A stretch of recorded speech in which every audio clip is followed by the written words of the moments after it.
In this video, we will see how to perform some analytics for bivariate data in Excel. And this is part 1 of bivariate analysis, in which both the variables are quantitative in nature. So we have some example data. We have two columns of data and both are quantitative in nature, quantity ordered and order amount. So what kind of analytics can we do? So the first thing we can do is see if there's a positive relationship or a negative relationship. And the way to do that is you compute the covariance using the covar formula. Now there's a covariance.p, covariance.s, and a covar. The covar function by default gives the sample covariance. We select the first column and the second column. It doesn't really matter the order in which you put these columns in the formula. 531.96. So how to interpret this? The only thing to look at is it positive or negative? If it's positive, it's a positive relationship. If it's negative, it's a negative relationship. Positive relationship means if quantity ordered increases, order amount also increases. And if the quantity ordered decreases, amount ordered also decreases. Is the relationship strong, weak? We cannot tell by looking at this value. The other measure of relationship is correlation, equal to correl array 1, comma array 2. 0.938. How to interpret this? Well, it's positive, that means a positive relationship. That means if I have correlation, I really don't need covariance, because if covariance is positive, correlation is also positive, always. And the only thing that covariance is telling is if it's positive or negative, well, I can get that story from correlation as well. So covariance is really not adding much more value to the interpretation of the relationship if we have correlation. On top of telling us if the relationship is positive or negative, correlation also tells us if the relationship is strong or weak, or very strong or very weak. So 0.938, it's above 0.9, that's very strong relationship.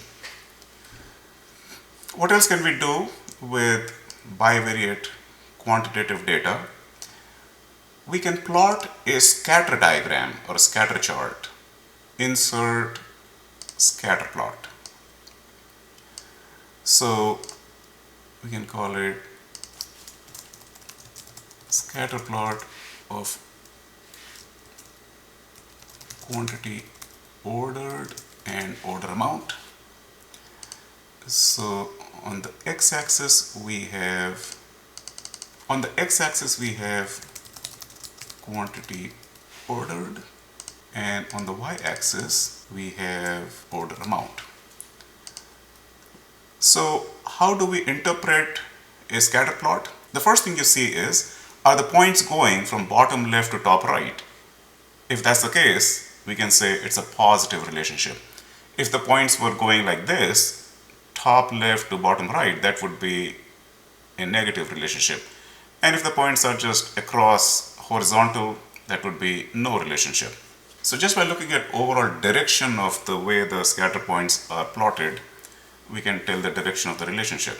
The other thing to look at is how close are these points to an imaginary line running through these points.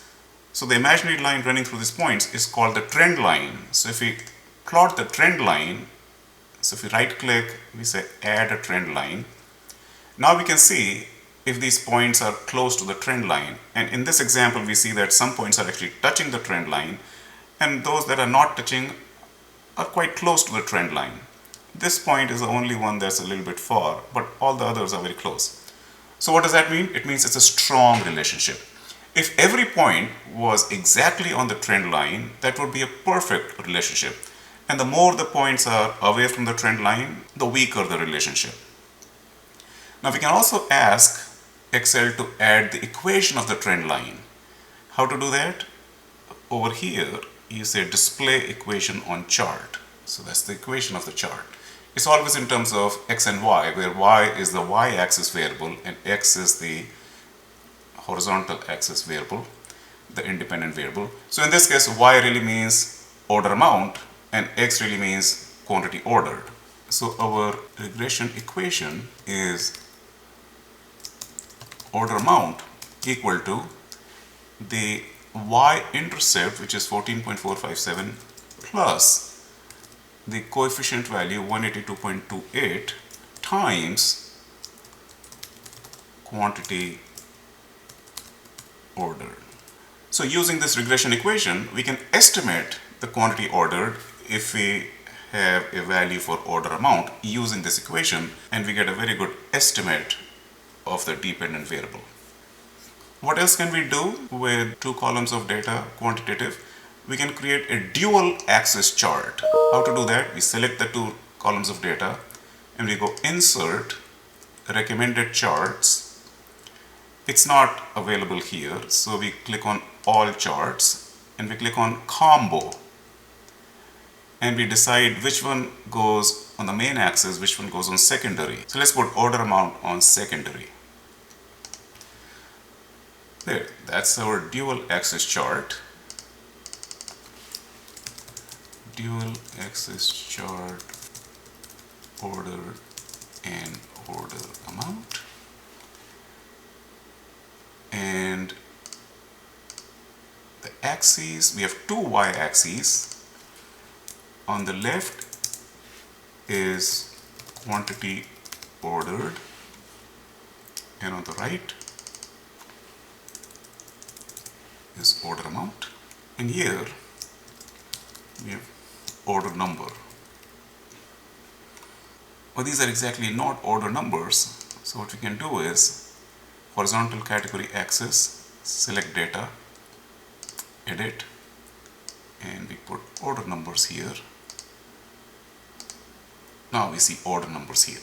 So how to interpret a dual axis chart? Well, you see, if one is rising, the other is also rising. When the one is falling, the other is also falling. Like in this case, we can tell that it's a positive relationship. If they're going opposite to each other, that would be a negative relationship. If there's no pattern, then it's probably no relationship. So those are some of the things we can do in terms of analytics with bivariate variable. So that's the end of this lesson.